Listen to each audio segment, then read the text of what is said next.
अगर आप Pakistan stock exchange में इन्वेस्टमेंट करना चाहते हैं या फिर इस हवाले से कोई भी रहनुमाई हासिल करना चाहते हैं तो अभी जाएं और PSMU के YouTube चैनल को सब्सक्राइब करें। अस्सलामुअलैकुम, मैं हूं नादिया नवार। सुबह बखैर और आप देख रहे हैं पाकिस्तान शेयर मार्केट अपडेट्स।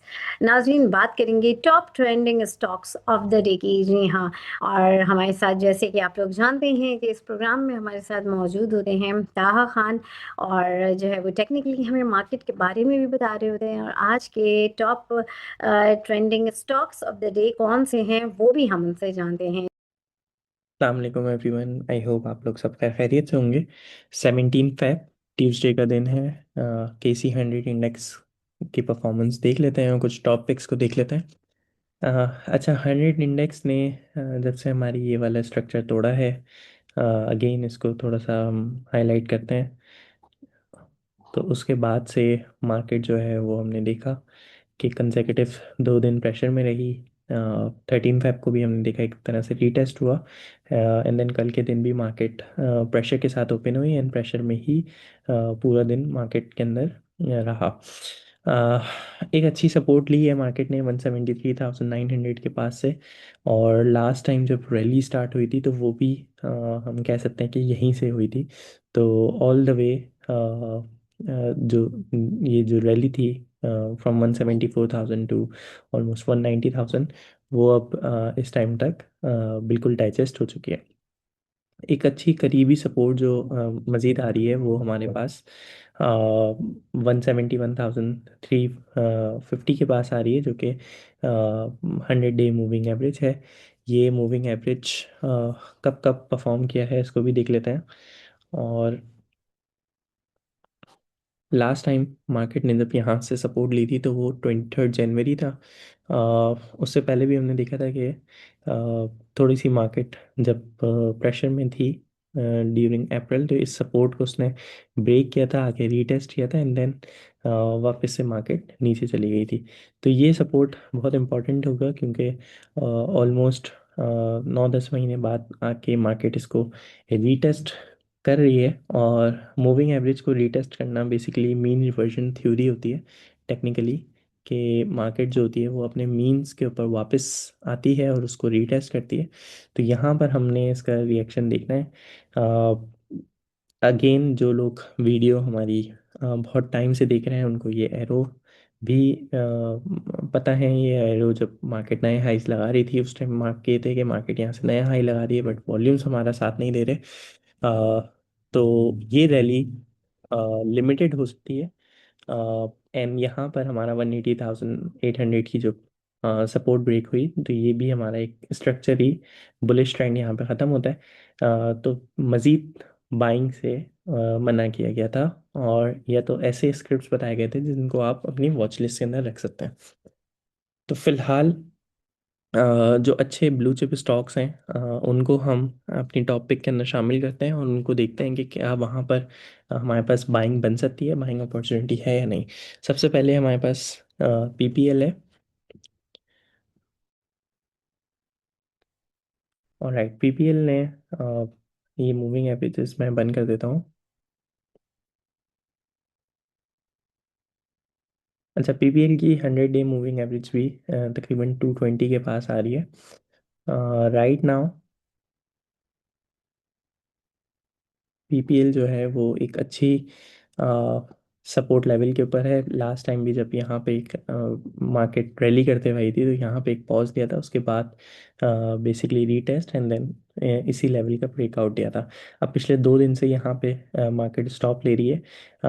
मेरा मशवरा ये है कि इंडेक्स को सपोर्ट बहुत इम्पोर्टेंट है। इंडेक्स अगर अपने मूविंग 100 को टेस्ट करने जाता है तो PPL एक अच्छा स्क्रिप्ट होगा। बट इसको आप या तो 220 के पास ही अटेम्प्ट कर सकते हैं 100 डे मूविंग एवरेज, या इसका वेट कर लें 237 के ब्रेकआउट के ऊपर। जब मार्केट इससे ऊपर क्लोजिंग दे दे 237 से ऊपर तो इसके अंदर बाय बनेगी।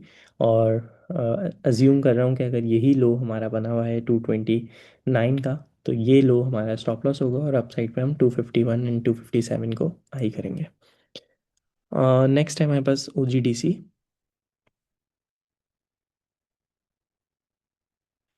राइट, ओजीडीसी ने भी अगेन जो लोग पहले से देख रहे हैं, ये एरो ऑलरेडी मार्क था, ये लेवल पहले से मार्क था, चैनल का टॉप भी मार्क था। Market all the way up इस लेवल को टेस्ट करती है, काफ़ी दिन सस्टेन करता है ये प्राइस, एंड देन उसके बाद आके ये करती है। एक अच्छी सपोर्ट जो थी वो उसने ब्रेक कर दी है राइट नाउ। चैनल तो 2 दिन पहले ही इसने तोड़ दिया।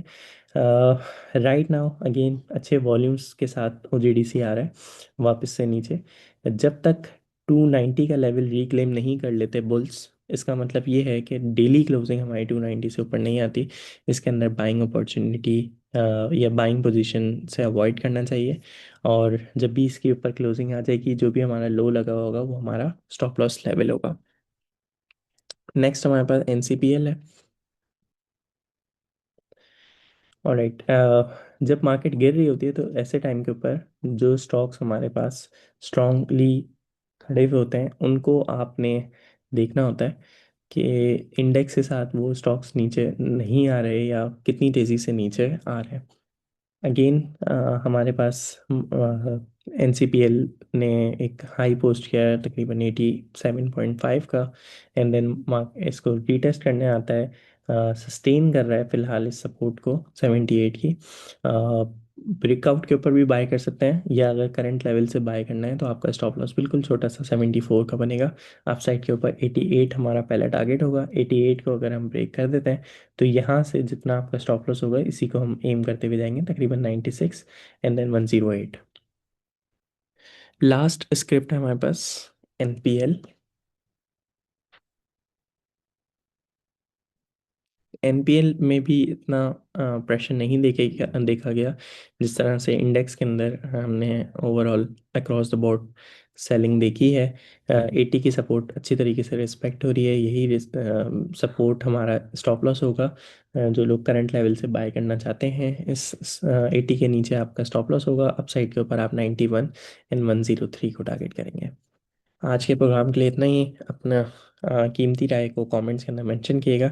आई hope most of you cash position के अंदर होंगे और ऐसी पोजीशन के अंदर होंगे कि आप वो इस ये जो डिप आ रही है इसको प्रॉपरली कैश इन करेंगे। और जो आइटम्स हमने ऊपर बेचे हैं, स्टॉप लॉसेस का बेसिकली मैं आपको फ़ायदा बताता हूँ। जैसे टीआरजी की एग्जांपल है, हमारे पास टीआरजी के अंदर 70 रुपीज़ या एटलीस्ट 68 का स्टॉप लॉस यूज़ हो रहा था, राइट नाउ 60 का लो लगा हुआ है। तो ये आपको डिस्काउंट के ऊपर वापस मिल सकता है। एसएनजीपी के अंदर पर्सनली तौर पर मैंने अपना स्टॉप लॉस हिट करवाया था 110 रुपये के ऊपर, और राइट नाउ वो मुझे अगर मुझे लेना है तो वो 98 रुपीज़ तक पे भी मिल रहा है। बट अगेन मैं स्ट्रक्चर देखूंगा, जहाँ पर बाइंग मोमेंटम मुझे दिखता है कि हाँ वापस इसके अंदर आ रहा है, तो फिर मैं वहाँ पे बाइंग पोजीशन बनाऊंगा। तो स्टॉप लॉसेस का फ़ायदा यही होता है आपका कि आप ऐसे रेट्स के ऊपर बेच देते हैं जहाँ पे एक मेजर लेवल ब्रेक डाउन हो रहा होता है, उसके बाद आपको वही स्क्रिप्ट सस्ते रेटों के अंदर मिल रही होती है। फॉर द टाइम बीइंग आपको ऐसा लगता है कि आपने लॉस बुक कर लिया, आपको नुकसान हो रहा है, बट आप बड़े नुकसान से बच जाते हैं। अगर मार्केट यहाँ से एक बड़ी करेक्शन के अंदर भी चली जाती है और यही एस एन सी पी मुझे 60 रुपीज़ या 70 रुपीज़ पे मिल जाता है, तो मैं बहुत अच्छी क्वांटिटी के अंदर वहाँ पर बाय टाइम कर सकता हूँ। फिलहाल इतना ही। अपने जो कीमती राय है उसको कमेंट्स के अंदर मेंशन करें, अपना ख्याल रखें। इंशाल्लाह मार्केट भी रिकवर हो जाएगी, आप लोग के अकाउंट्स भी प्रॉफिट्स के अंदर आ जाएंगे, और हमेशा स्टॉप लॉस के साथ काम करें। अल्लाह हाफिज़।